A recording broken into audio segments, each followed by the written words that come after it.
Hi, greetings. It's my pleasure to once again welcome you to my channel. My name is Alex Keiru, and remember in this channel, what do? We sharpen minds and shape destinies. I hope so far we have been shaping your destiny. Now, today I want us to talk about how to keep or how to hold on to a good habit. How to hold on to a good habit.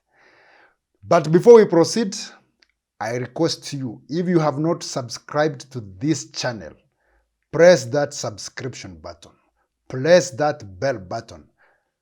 Let us notify you every time when we upload new videos, when we bring in new mind-sharpening insights.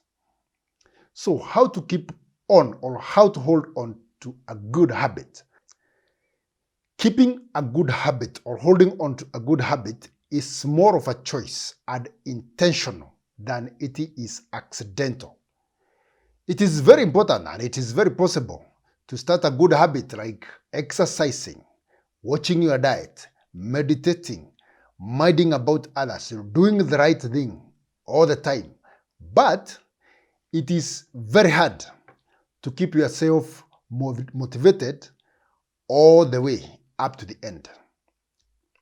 To understand this better, I want us to go through a case study of a guy called Trent Drysmith. This was a 23-year-old stockbroker who was employed by a Canadian bank in 1993. And he exceeded everyone's expectation by his extraordinary high sales. And these extraordinary high sales were attributed to his call habits, to his daily call habits. He would start each day with 2 jars. One jar was empty and the other one contained 120 paper clips.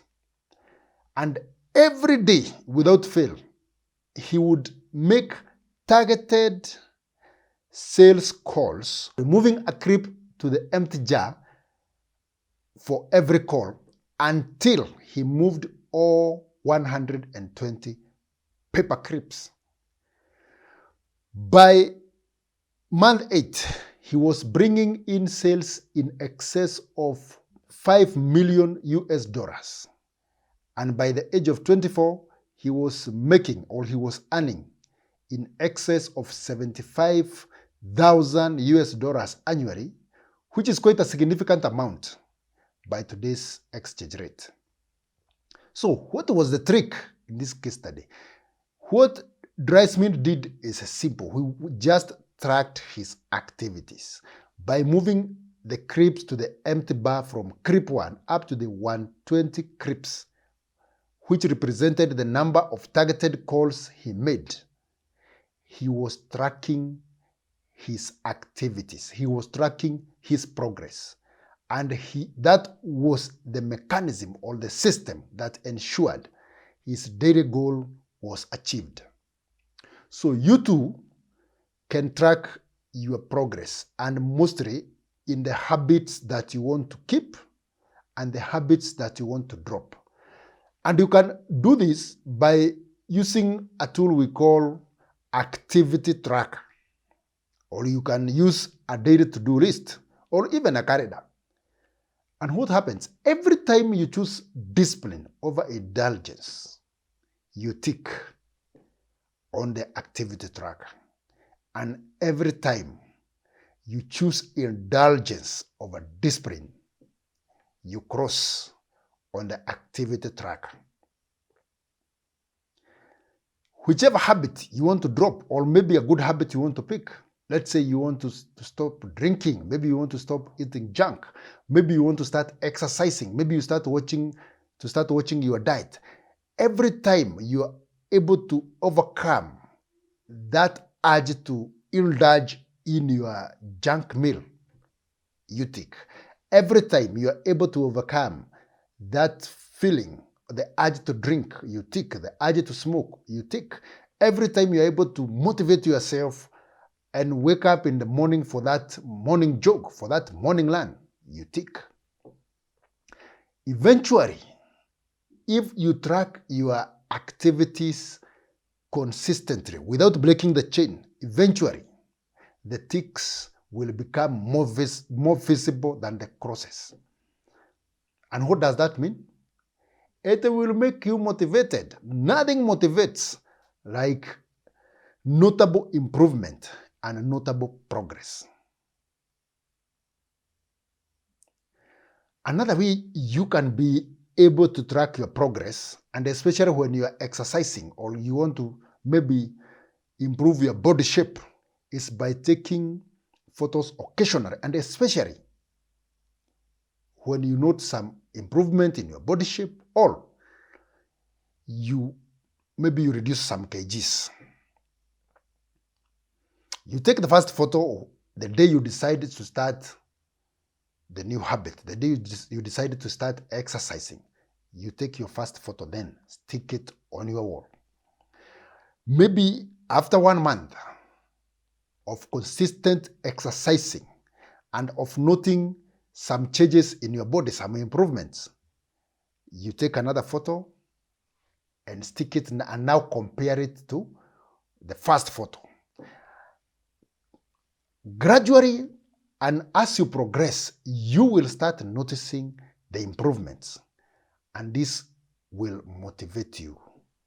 The same would work for people who want to drop bad habits, like drug addicts, like alcoholic addicts, because each single day without the dose leads to improvement of facial appearance and the body.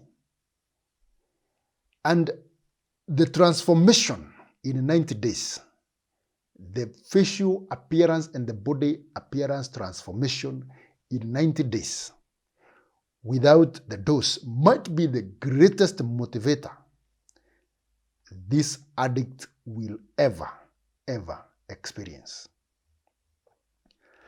Another way that you can track this progress, these activities, is by using something we call an accountability account. And you can give it a coded name, whichever name you want. The normal account in a bank or in a telco, because this is an account where you save some money.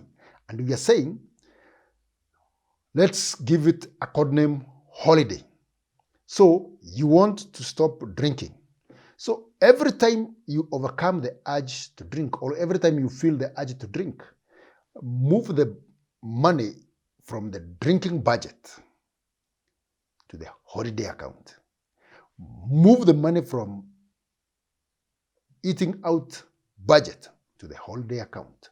Move money from that activity that you hate, because every activity costs money. Move it to the holiday account. With time, the accumulated balance will start motivating you.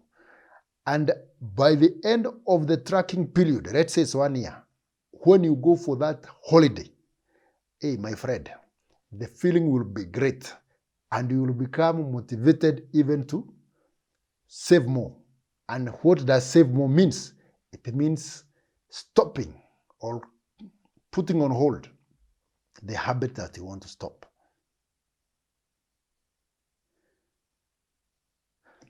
Great. Let's ask ourselves, why or how would activity tracking help you? 1, last action leads to the next. Once we achieve one goal, we are motivated or we are prompted to move to the next goal. And let's use this example. Assume you have an important meeting on 10th floor of a building, or there is an important document that you forgot there. And by the time you're going back for it, or you find the lifts are not functioning on that particular building. So the only option that you have is to use the stairs, is to go up the stairs. No matter how breath-sucking it will be, once you do the first floor, you will be prompted to move to the second floor, to the third floor, to the fourth floor, and all the way to the 10th floor. And as you breathe in and breathe out on the 10th floor, to recover your energy, you will feel quite motivated. And once you get hold on that important document that you had forgotten, you will appreciate the effort. You will appreciate the energy, and you will like yourself. Number 2, progress is motivating. Evidence that we are improving is quite motivating. As we said earlier, nothing is as motivating as a notable progress and notable improvement. But to keep ourselves motivated enough, we need to learn one art, the art of celebrating our small progress, the art of appreciating our small improvements and our small wins. We must celebrate ourselves when we choose discipline over indulgence. Learn to tap yourself on the back and give yourself thumbs up when you choose discipline over indulgence. Number 3, satisfaction.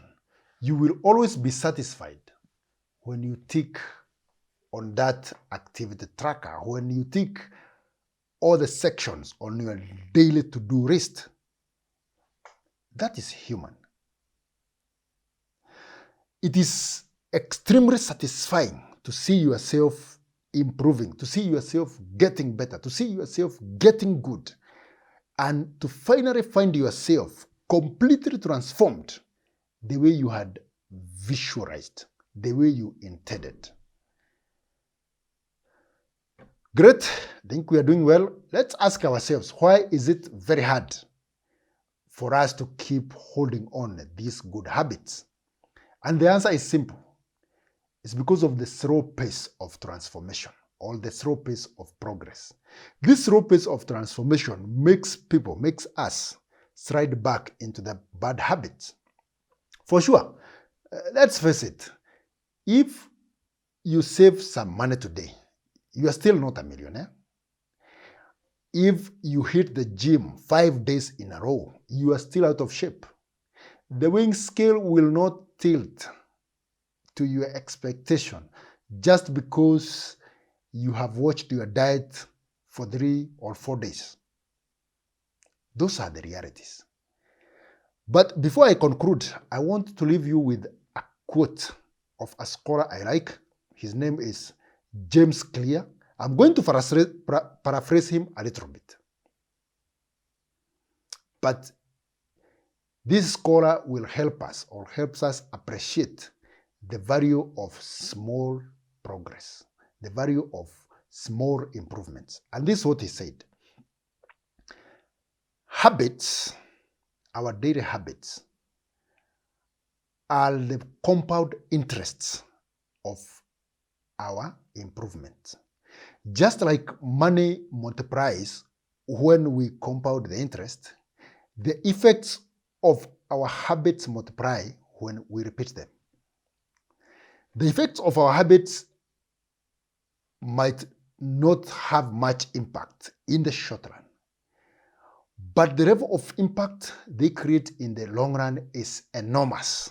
It's only when looking back, several years back, maybe 1 year, 2 years, 5 years, or 10 years, that the values or the benefits of good habits and the cost of the bad habits becomes very clear, becomes very apparent. And that is a time you will either celebrate or regret. Unfortunately, regrets will not help you. So, thank you very much. I hope you will be able to hold on to your good habits, and may God help you. From my desk, I wish you well. I wish you God blessings, and I wish you all the best in this life. Till the next video, goodbye.